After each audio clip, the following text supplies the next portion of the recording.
پہلے سے بہتر ہے۔ اس کے اندر دو باتیں ہیں، ایک یہ ہے کہ آپ کی آخرت جو ہے آپ کی دنیا سے بہتر ہے، اور دوسری بات یہ ہے کہ آپ کی ہر آنے والی گھڑی ہر گزری گھڑی سے بہتر ہے۔ یعنی محمد صلی اللہ علیہ وسلم کی ذات ایسی ذات ہے کہ ہر لمحہ بلمحہ ترقی کر رہی ہے۔ یعنی مثال کے طور پر اگر نبی صلی اللہ علیہ وسلم 1 بجے نبی صلی اللہ علیہ وسلم کے تقوی کا جو عالم ہے 11 بجے بہت بڑھ جائے گا، اور 12 بجے بہت بڑھ جائے گا، درجہ بدرجہ نبی صلی اللہ علیہ وسلم اللہ کے قرب میں ترقی کر رہے ہیں۔ تو اس سے ایک پہلو یہ بھی ملتا ہے کہ انسان کو بھی ایک ہی طرح جام نہیں ہونا چاہیے۔ جس طریقے سے پانی جو ہوتا ہے نا وہ جام ہوتا ہے تو گل سڑ جاتا ہے، اور جب حرکت کرتا ہے تو تب وہ جو ہے صاف شفاف رہتا ہے۔ اس طریقے سے یہ نہیں کہ 10 سال پہلے بھی اسی گناہ میں مبتلا تھے اور 10 سال بعد بھی اسی گناہ میں مبتلا ہے، بلکہ مومن کی شان یہ ہے کہ آج اگر 10 بجے مومن کا اللہ رب العزت کے ساتھ تعلق اتنا دور کا تھا، اتنا قریب تھا، تو آنے والے 10 بجے اس کا تعلق اتنا اللہ رب العزت سے ہونا چاہیے، یعنی کہ درجہ بدرجہ اللہ رب العزت کے قریب ہونا چاہیے۔ تو پھر آگے اللہ رب العزت نے فرمایا وَلَسَوْفَ يُعْطِيكَ رَبُّكَ فَتَرْضَىٰ، اے نبی صلی اللہ علیہ وسلم آپ کو آپ کا اللہ اتنا دے گا کہ آپ جو ہے راضی ہو جائیں گے۔ اور فرمایا اس آیت کے اندر 2 پہلو ہیں، ایک یہ ہے کہ نبی صلی اللہ علیہ وسلم ہر وقت امت کے غم میں رویا کرتے تھے کہ یا اللہ میری امت کے بارے میں کیا ہوگا، میری امت کے بارے میں کیا ہوگا۔ تو اللہ رب العزت نے فرما دیا کہ اے نبی صلی اللہ علیہ وسلم آپ کو اتنا دے گا اللہ، یعنی آپ کی امت کے بارے میں آپ کو خوش کر دے گا کہ آپ کہہ دیں گے کہ بس میرے اللہ میں راضی ہو گیا۔ اور دوسری بات یہ ہے کہ اے نبی صلی اللہ علیہ وسلم آپ کا ہم نے جو ہے یہ کافر آپ کا مذاق اڑا رہے ہیں اور کہہ رہے ہیں کہ اللہ نے نبی کو چھوڑ دیا ہے، اے نبی صلی اللہ علیہ وسلم آپ کو ایسی شان دوں گا کہ یہ کافر بھی ہش کر جائیں گے کہ کیسی شان اس کو ملی ہے۔ چنانچہ کبھی کافر کہتے تھے مشرکین مکہ کہ نبی صلی اللہ علیہ وسلم کے بیٹے فوت ہوئے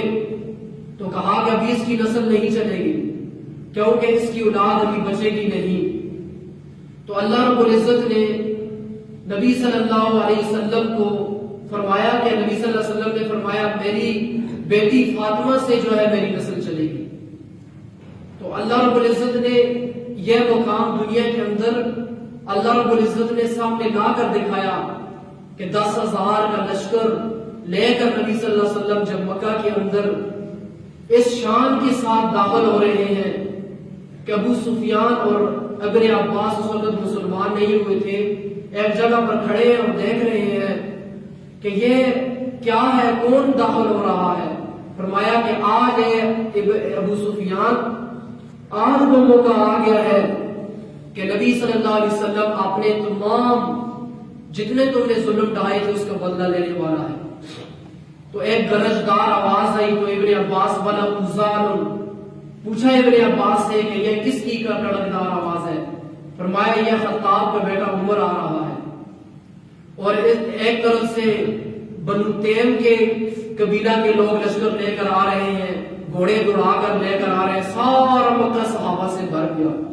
سارا مکہ کے اندر صحابہ ہی صحابہ ہے، اور نعرے تکبیر کی آواز ہے اللہ اکبر، اور کافر جو ہے ڈر رہے ہیں۔ ابھی نبی صلی اللہ علیہ وسلم نہیں آئے، پہلے صحابہ ہیں، تو جب نبی صلی اللہ علیہ وسلم کو دیکھ رہے ہیں کہ آج نبی صلی اللہ علیہ وسلم ہماری کھوپڑیوں کے مزار بنا لیں گے، مزار سجیں گے، تو جب نبی صلی اللہ علیہ وسلم کے اوپر ٹک ٹکی بات کر سارا مکہ دیکھ رہا تھا، تو نبی صلی اللہ علیہ وسلم جب داخل ہوئے تو نبی صلی اللہ علیہ وسلم کا سر جو ہے پلان کے ساتھ ٹکا ہوا تھا، جھکا ہوا تھا، اوپر بھی اٹھا نہیں رہے تھے،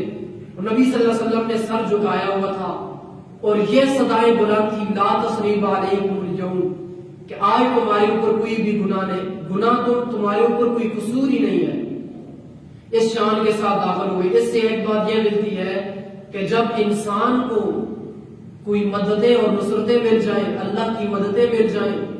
یا اس کو نماز کے اندر مزہ آنے لگ جائے، یا اللہ کی چاشنی مل جائے ذکر کر کے اس کو لذت محسوس ہو جائے تو وہ اوروں کو حقارت کی نظر سے نہ دیکھے، اپنی گردن کو سنوبر نہ بنائے، بلکہ وہ جو ہے اپنی گردن کو جھکا لے، یا اللہ تیرا شکر ہے کہ تو نے ایمان کی کیفیت سے نوازا۔ تو میرا کہنے کا مقصد یہ تھا کہ ہم ایسے نبی سے کیوں نہ محبت کریں جس سے اللہ رب العزت کی ذات محبت کرتی ہے۔ تو یہ اللہ رب العزت نے دو جو ہے صورت نبی صلی اللہ علیہ وسلم کی شان میں اللہ رب العزت نے بیان کی کہ میں کیسے ناراض ہو سکتا ہوں۔ اے نبی صلی اللہ علیہ وسلم تو یتیم تھا، تجھے میں نے ٹھکانہ دیا، بول میں ناراض ہو سکتا ہوں۔ اے نبی صلی اللہ علیہ وسلم ووجدک ضالا فہدا، تو اللہ کو جانتا نہیں تھا اور میں نے جو ہے تجھے اللہ رب العزت فرما رہے ہیں اپنا قرب عطا کیا، اپنا وصال عطا کیا، میں تیرے ساتھ کیسے راضی ہو سکتا ہوں۔ اور پھر آگے فرمایا کہ اے نبی صلی اللہ علیہ وسلم فَأَمَّا الْيَتِيمَ فَلَا تَقْهَرْ وَأَمَّا السَّائِلَ فَلَا تَنْهَرْ، جیسے تو یتیم تھا تجھے میں نے مقام عطا کیا، ایسے تو بھی جو ہے یتیموں کو مقام عطا کر۔ تو نبی صلی اللہ علیہ وسلم نے پھر ایسے مقام یتیموں کو عطا کیا کہ ان کو اپنے کندھے پر بٹھایا۔ اس وجہ سے ہمیں بھی چاہیے کہ ہمیں اللہ رب العزت نے اگر عزت کی زندگی دی ہے، عزت کی روزی اللہ رب العزت کھلا رہا ہے، تو ہم بھی اپنے غریبوں جو فقیر ہیں ان کا خیال رکھیں۔ اگر ہم مسجد کے اندر آ رہے ہیں تو ہم جو ہے تانے نہ کسے فلاں مسجد کے اندر نہیں آ رہا، فلاں نہیں آ رہا، بلکہ ان کے بارے میں فکر کریں کہ اس اللہ نے جو چیز اپنے پاس ہے اس ٹو میں لگ جائیں، اچھی سی اچھی چیز جو اپنے پاس ہے کہ میرے بھائی کے پاس بھی یہ ہو۔ بھلا اس سے بڑی اچھی کیا چیز ہو سکتی ہے کہ صبح کو تو مسجد میں آتا ہے تیرا بھائی نہیں آ رہا، اور صبح کو تو ہر وقت جو ہے قرآن پڑھتا ہے تیرا بھائی نہیں پڑھ رہا، تو گانوں سے بچتا ہے تیرا بھائی گانے سن رہا ہے۔ تو اس وجہ سے اس کی بھی فکر کرنی ہے۔ تو نبی صلی اللہ علیہ وسلم کی ذات سے محبت کا تقاضا یہ ہے کہ صرف یہ زبان سے نہ رٹا جائے کہ آپ محبت کرتے ہیں، بلکہ اپنی زندگیوں کے اندر نبی صلی اللہ علیہ وسلم کی سنتوں کو اپناؤ۔ ہمارا سونا ایسے ہو جیسے نبی صلی اللہ علیہ وسلم سوئے، نبی صلی اللہ علیہ وسلم کیسے سوئے اس طرح ہم سوئے، نبی صلی اللہ علیہ وسلم نے کیسے پانی پیا ہم اس طرح پانی پیے، نبی صلی اللہ علیہ وسلم یہی ہماری عبادت ہے، نبی صلی اللہ علیہ وسلم نے کیسے کھانا کھایا ہم اس طریقے سے کھانا کھائیں۔ ہر حال میں قدم قدم پر نبی صلی اللہ علیہ وسلم کی زندگی پر چلے اور نبی صلی اللہ علیہ وسلم کی زندگی کے اندر ڈوب جائے، کیونکہ اللہ رب العزت نے ایک ہی ذات سے محبت کی ہے، وہ جو ہے نبی صلی اللہ علیہ وسلم۔ اوروں کو ابراہیم کو خلیل اللہ بنایا، اسماعیل کو ذبیح اللہ بنایا اور موسیٰ کو کلیم اللہ بنایا۔ تو جب معراج کے اوپر نبی صلی اللہ علیہ وسلم نے پوچھا فماذا جعلت لی، یا اللہ سلیمان کے لیے آپ نے واؤں کو تابع کیا، موسیٰ سے تو نے طور پر کلام کیا، عیسیٰ کو تو نے موج سے عطا کیے، یا اللہ میرے لیے کیا ہے، فماذا جعلت لی۔ تو اللہ رب العزت نے نبی علیہ السلام سے فرمایا کیا تو اس پر راضی نہیں ہے کہ تجھ کو میں نے اپنا حبیب بنا دیا، کہ جہاں پر میرا ذکر ہوگا وہاں پر تیرا ذکر ہوگا۔ اذان میں نبی صلی اللہ علیہ وسلم کا اللہ کا نام ہے تو وہاں پر نبی صلی اللہ علیہ وسلم کا نام، اقامت کے اندر اللہ کا نام تو نبی صلی اللہ علیہ وسلم کا نام۔ آپ قرآن کو اٹھا کر دیکھو، اللہ رب العزت کا نام ہے تو نبی صلی اللہ علیہ وسلم کا بھی نام قرآن مجید کے اندر موجود ہے۔ ایسی محبت اللہ رب العزت نے نبی صلی اللہ علیہ وسلم سے کی، اور نام بھی ایسا بنایا کہ جب لیا جاتا ہے تو دونوں ہونٹ آپس میں بوسے لیتے ہیں، محمد، یعنی مل جاتے ہیں، دونوں جو ہے ہونٹ مل جاتے ہیں۔ اس بات سے یہ نقطہ ہے کہ جیسے نبی صلی اللہ علیہ وسلم کے نام کے اندر ملاپ ہے، اے مسلمانوں تم بھی نبی صلی اللہ علیہ وسلم کے ساتھ ایسے جڑ جاؤ کہ تمہارا یہ تعارف نہ ہو یہ دیوبندی ہے، یہ بریلوی ہے، یہ اہل حدیث ہے، یہ شیعہ ہے، بلکہ تمہارا یہ تعارف ہو ہم محمدی ہیں، بلکہ تم جا رہے ہو تمہیں دیکھ کر دور سے کہ سمجھنے والے دیکھنے والے کہ وہ دیکھو محمدی جا رہا ہے، تو تم جو ہے دور سے محمدی نظر آؤ۔ اللہ معاف کرے آج ایسا سخت دور ہے، اگر کہیں پر کچھ کافر بیٹھے ہوئے ہو، یہودی بیٹھے ہوئے ہو، ساتھ مسلمان بیٹھے ہوئے ہو، تو مسلمان کو بتانا پڑتا ہے میں مسلمان ہوں، ورنہ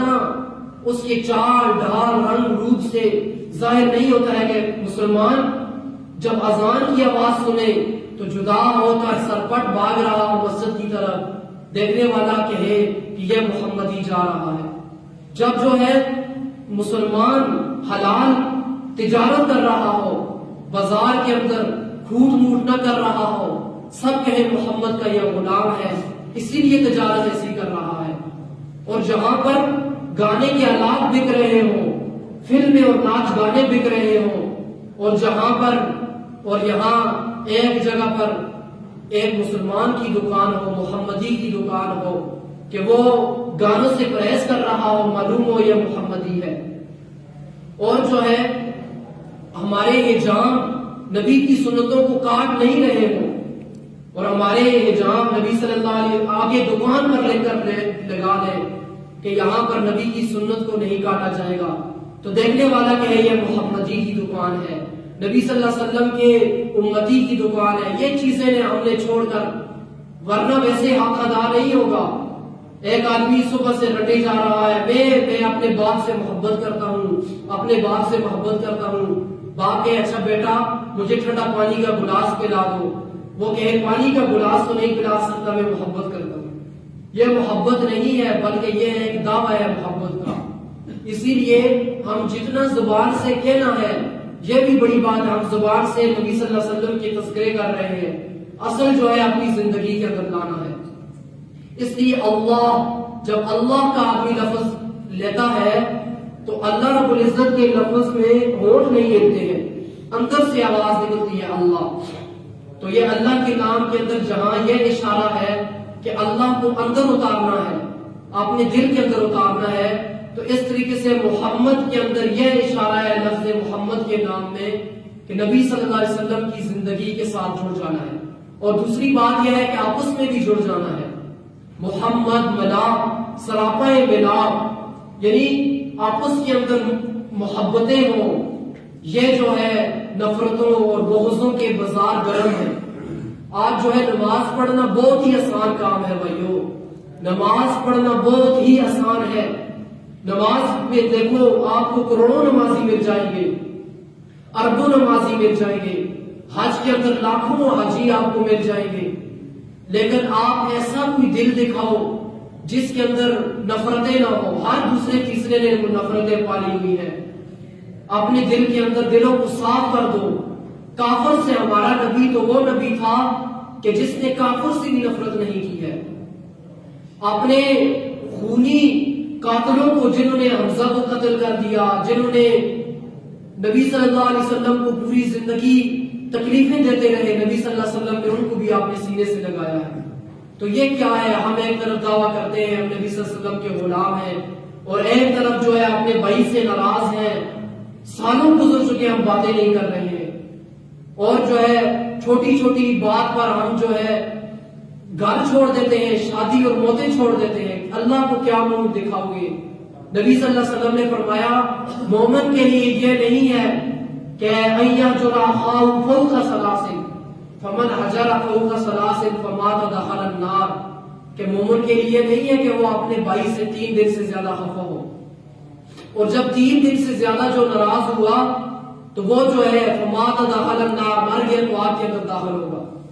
تو اس طریقے سے ہم ادھورے دین پر نہ چلیں، جہاں ہم نماز پڑھنے میں آگے ہیں اس طریقے سے ہمارے اخلاق بھی اعلیٰ ہو، ہماری جو ہے ہم اس طریقے سے بھائی چارگی بھی ہو، تو اس طریقے سے تب جو ہے ہم محبت کے اندر، نبی صلی اللہ علیہ وسلم کی محبت کے اندر پورا اتریں گے۔ اور پھر جو ہے سالوں گزر جاتے ہیں، ہمیں گناہوں پر رونے کی توفیق نہیں نصیب ہوتی۔ اس طریقے سے ہم جو ہے فرمایا کہ انسان غلطی وہ غلطی نہیں ہے کہ جو ایک بار ہو جائے، اگر ایک بار انسان سے غلطی ہوتی ہے تو اس کو غلطی شمار نہیں کیا جاتا، لیکن جب اس کے اوپر اصرار کیا جاتا ہے تو تب وہ غلطی شمار ہوتی ہے۔ تو اس طریقے سے اگر ایک بار غلطی ہو بھی جائے تو اللہ رب العزت کے سامنے ہم بیٹھ کر رونے کی عادت بنائیں بھائیو، اللہ رب العزت کے ساتھ باتیں کرنے کی عادت بنائیں۔ کیسے عادت بنائیں؟ جس طریقے سے کبھی ہم جو ہے تنہائی میں بیٹھے ہوتے ہیں اور جو ہے اپنے محبوب کو یاد کر کے باتیں کرتے ہیں، اس طریقے سے دعا نام اس چیز کا نہیں ہے کہ مجھے عربی کی عبارتیں نہیں آ رہی، اس بات کا نام دعا نہیں ہے کہ مجھے عربی کی باتیں آ جائیں، بلکہ یہ ہے کہ اللہ کے ساتھ باتیں کرنے کا نام دعا ہے۔ تو یہ جو میرے کچھ آپ کے سامنے جو مختصر وقت کے اندر جو باتیں ہو سکتی تھی وہ آپ کے سامنے پیش کی، اس سب باتوں کا اگر شہد نچوڑا جائے نبی صلی اللہ علیہ وسلم کے تذکروں کا لب لباب یہ ہے کہ ہم جو ہے کردار کے غازی بن جائیں۔ گفتار آج جو ہے آپ ہر آدمی آپ کو مفتی نظر آئے گا، ہر آدمی جو ہے آپ کو کوئی مسئلہ پوچھنا ہو نا، ہر ایک آدمی سے کوئی مسئلہ آپ پوچھ اس کے سامنے کر کے بتاؤ، آپ جو ہے وہ آپ کو مفتی نظر آئے گا۔ باتیں سب کی ہیں، باتیں کرنے میں ہم بیٹھ جائیں تو ہم بہت زیادہ باتیں کر لیتے ہیں، ہمارا کردار نہیں ہے۔ کردار کے اندر ہم جو ہے اگر زبان سے بولتے ہیں جھوٹ نہیں بولنا، سنتے ہیں جھوٹ نہیں بولنا، گردن کٹ جائے لیکن جھوٹ نہ بولے،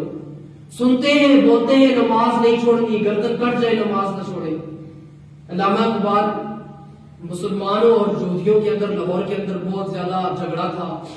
ایک مسجد چبرجی کے اندر ایک جگہ تھی، مسلمان کہتے تھے یہ جگہ ہماری ہے، ہم یہاں پر مسجد بنائیں گے۔ یہ سکھوں کے دور کی بات ہے جب ہندوستان بر صغیر اور انڈیا اور پاکستان الگ نہیں ہوئے تھے، تو کافر کہتے تھے ہندو ہم یہاں مندر بنائیں گے، مسلمان کہتے تھے ہم مسجد بنائیں گے۔ ایسا شوق مسلمانوں کو چڑھا کہ ایک رات سب مسلمان اکٹھے ہوئے، ایک رات میں بڑی مسجد تیار کر دی۔ صبح جب ہندو آئے دیکھا کہ ساری مسجد بنی ہوئی ہے اور ایک رات میں بنی ہوئی ہے، تو اب انہوں نے کہا کہ اللہ کے گھر کو کیسے ہم جو ہے توڑ سکتے ہیں۔ تو علامہ اقبال کچھ دنوں کے بعد اس مسجد کے اندر چلے گئے، امام صاحب نماز پر مصلی پر کھڑا ہے، پیچھے 2-3 آدمی ہے جیسے ہماری مسجدوں کا حال ہوتا ہے۔ تو مسجد کے اندر انہوں نے بیٹھ کر یہ شعر پڑھے تھے کہ مسجد تو بنا دی شب بھر میں ایمان کی حرارت والوں نے، من اپنا پرانا پاپی ہے مسجد برسوں سے نمازی نہ بن نہ سکا۔ کہ 2-4 آپ نے ٹھکرے، یہ پیسہ جو ہے یہ ٹھک رہی ہے، 2-4 آپ نے دے دیے اور سمجھا کہ بھائی اب جو ہے میں بخشایا گیا ہوں، اب مجھے کیا ضرورت ہے مسجد میں جانے کی، نماز پڑھنے کی۔ فرمایا کہ انہوں نے اس طریقے سے ایک رات مسجد تو بنا لی تھی ایک رات کے اندر، لیکن جو ہے اپنے آپ کو نمازی نہ بنا سکے۔ پھر آگے کہتے ہیں اقبال بڑا اپدیشک ہے، باتوں میں من رو لیتا ہے، گفتار کا غازی بن بھی گیا، کردار کا غازی بن نہ سکا۔ اس لیے ہمارا کردار ایسا ہو کہ ہمیں دیکھ کر کافر جو ہے کلمہ پڑھ جائے۔ چنانچہ پہلے ایسے ہی ہوتا تھا، آج کافروں کے اسلام لانے کے درمیان میں رکاوٹ مسلمان ہے۔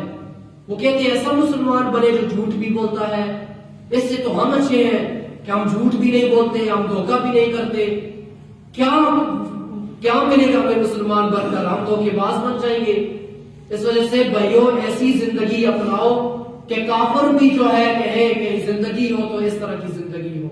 اللہ رب العزت سے دعا اللہ ہمیں ان باتوں پر عمل کرنے کی توفیق نصیب فرمائے۔ وآخر دعوانا الحمدللہ رب العالمین۔